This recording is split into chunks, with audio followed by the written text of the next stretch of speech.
Grace-up. Grace-up is still gossip. What do I mean by that?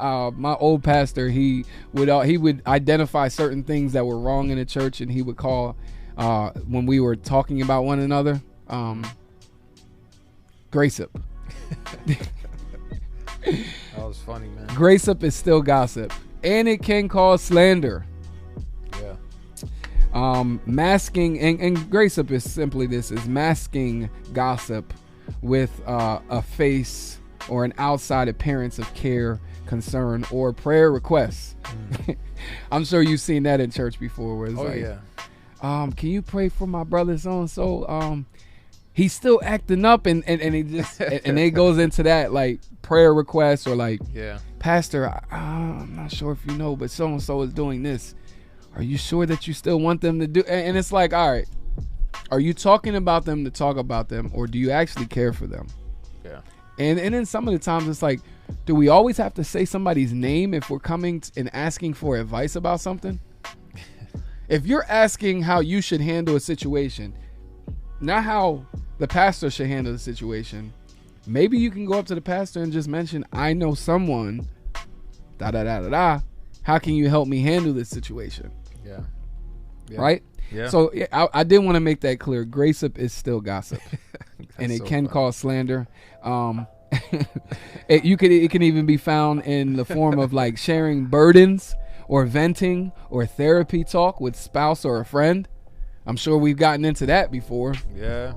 How often do we hear something at Bible study and go home and say something to our, you know, so-and-so, or you might have seen something on Facebook and right away hit up one of your people's like, yo, did you? Yeah. Grace-up is still gossip. You got to ask yourself this: why does someone feel comfortable saying it to you? Right? Because the flip side of that is like, well, what if you're not talking about it? Right. What if somebody comes up to you and initiates the gossip? Why does somebody feel comfortable coming up to you and saying it? Again, y'all. And I believe there are people that need to vent and go to people that they feel like they can trust, but in their venting, they're gossiping. That could happen too. Right. Don't get me wrong. There's ways to share information, but there's also another way to share gossip. Yeah. You know what I mean? There's just ways. It's contagious. Gospel. I pray that gospel becomes contagious. Gossip is contagious. Yeah. It's one of those. It's like a yawn.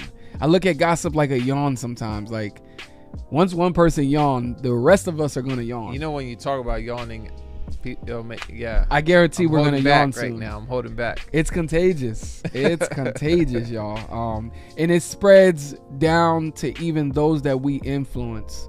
And I would say especially the youth. The youth learn to gossip by watching their older ones around them gossip. Yeah.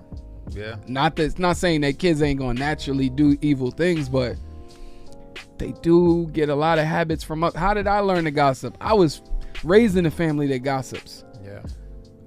And I'm not gossiping about my family. I'm just saying I was raised in a family that gossips. And so we learned it as youth in the family to do the same thing. Yeah. And we laughed about it. We still, it spreads, y'all. It spreads to those that we influence, and we got to watch how we influence, especially the youth. Yeah, it's so true. And co-workers, everyone around you, really. I mean, we have the potential to influence anyone that we're around, really. Even if we're not the closest with them, we still can influence people. It's difficult to navigate through something like this because there is that need to seek wisdom for situations and people. That's, for me, it's just like, okay, how do I share the information I need to share? It really, what do I share and who do I share it with? Right. That's really key. Right. I think that's my wife, of course, that's safe. And then the TLT pastors that I get with on a monthly basis, they know some things that I've had to share with them in confidence and for prayer and wisdom. But yeah, being careful, I think it's important, man, to navigate through that, because we easily talk negatively. Yeah. And it's hard to share redemptively things, and it's hard to watch our hearts too in the process, man. Yeah. Let's briefly talk about slandering, and then get into the comment section from there. Right. Is there anything you want to say about slandering? Yeah, so I don't think slandering is the same as the need to openly criticize. Okay. Because I saw one of the points was slandering brothers and sisters we don't know, or celebrity type folks. I think there is a place to openly criticize things made public. Yeah. But not at the expense of impugning someone's character. I think there's a difference. Right. You know, there's a lot of false prophets and teachers out there, and we have to call them out for who they are. But that's different than calling them names or joking. Yeah. You know, it's not a joke. Yeah. You know. And slander in the sense of saying something wrong about somebody. Yeah. That's more what I meant on that point right there. No, yeah. I was just wanted to clarify that, you know, I don't want people to think we don't call people out. We do. It's how we call them out. Yeah. And what we call out. Yeah. You know, I think that's important. We're called to speak truthfully against things that are false, but we should do so with clarity, which is important, context, and being careful with our intentions and motives, you know. Yeah. Because there's a lot of blogs and a lot of people out there who make it their full-time ministry to look for false teachers under every rock, as an example. And we're not called to do that. Yeah. You know, we call it out as we see it. You know, if the wolves come, then we, of course, you know, we do what we do as shepherds and as God's people. But there's something to someone who's looking for problems in people's lives under every situation, man. There's people out there that do that. They're looking for trouble in people's lives to talk about. Yeah. You know? Yeah.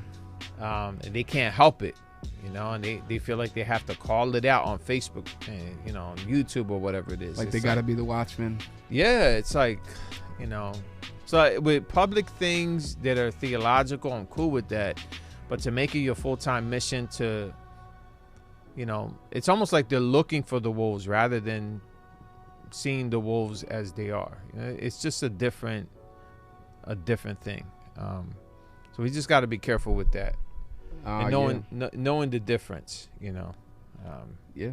Slandering is not cool at all, guys. Yeah. I'm reminded of the 9th commandment. It says, "Thou shalt not bear false witness against your neighbor." Yeah. It's important that we remember that. That's so key right there. Because God, it's actually one of those things that God does not like at all. A slanderer, one who bears false witness against their brother. And even on top of that, neither are rumors cool to spread. Yeah. I know we kind of mentioned that either, but it's not a good thing to spread rumors, guys. Yeah. It's potentially spreading false gossip. Yeah. So it's like a double sin. Like, not only is it gossip, but it's false. It could be false, you know what I mean?